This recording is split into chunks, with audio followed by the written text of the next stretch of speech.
Pernah nggak kamu merasa dunia ini selalu berisik? Banyak hal terjadi di luar kendalimu. Orang lain mengecewakanmu, rencanamu gagal, masa depanmu gak pasti, sampai akhirnya kamu berpikir, gimana caranya agar aku tetap waras kalau hidup sendiri rasanya gak masuk akal. Dari buku David J. Lieberman, ada satu gagasan yang menurutku menarik. Kedamaian bukan selalu datang ketika masalah kita selesai, tetapi ketika kita belajar untuk mengendalikan diri. Karena kenyataannya kita nggak bisa mengendalikan dunia, kita nggak bisa mengatur bagaimana orang lain memperlakukan kita. Kita juga nggak bisa memastikan semua rencana kita berjalan sesuai dengan keinginan. Tapi kita bisa punya satu wilayah yang kita latih, yaitu bagaimana kita merespon semuanya. Dalam psikologi, ini berkaitan dengan self-control atau pengendalian diri dan kemampuan regulasi emosi. Pengendalian diri bukan berarti kamu harus menekan semua emosi atau berpura-pura baik-baik aja.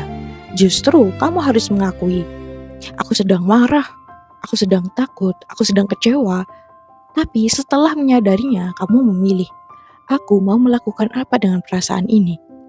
Jadi mungkin selama ini yang buat kita semakin lelah bukan hanya masalahnya, tetapi karena kita terus berusaha untuk mengendalikan sesuatu yang sebenarnya berada di luar kendali kita.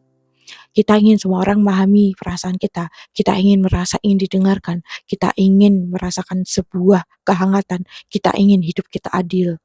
Padahal semakin keras kita memaksakan sesuatu yang berada di luar kendali kita, justru kita akan menekan semua tekanan atau stres yang kita hadapi.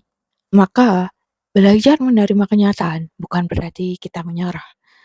Menerima berarti kita berhenti berperang dengan kenyataan yang memang sudah terjadi. Dan disinilah konsep iman dan kepercayaan kepada Tuhan dalam buku David J. Lieberman. Kita melakukan bagian yang memang bisa kita lakukan. Kita bisa memperbaiki kesalahan, kita menjaga diri kita membuat sebuah keputusan, kita berusaha. Dan setelah itu, ada bagian yang memang bukan milik kita. Kita ikhtiar kepada yang kita ikhtiarkan. Lalu kita belajar menyerahkan hasilnya kepada Tuhan. Tetap waras adalah ketika dunia di luar diri kita berantakan, tetapi kita masih mampu menjaga kedamaian di dalam diri. Ingat ya, kesehatan mental itu penting. Follow aku ya jika memang kontenku bermanfaat. Kalau kamu butuh teman curhat, kita bisa bercerita hangat seperti sahabat bareng Intuisi Putri.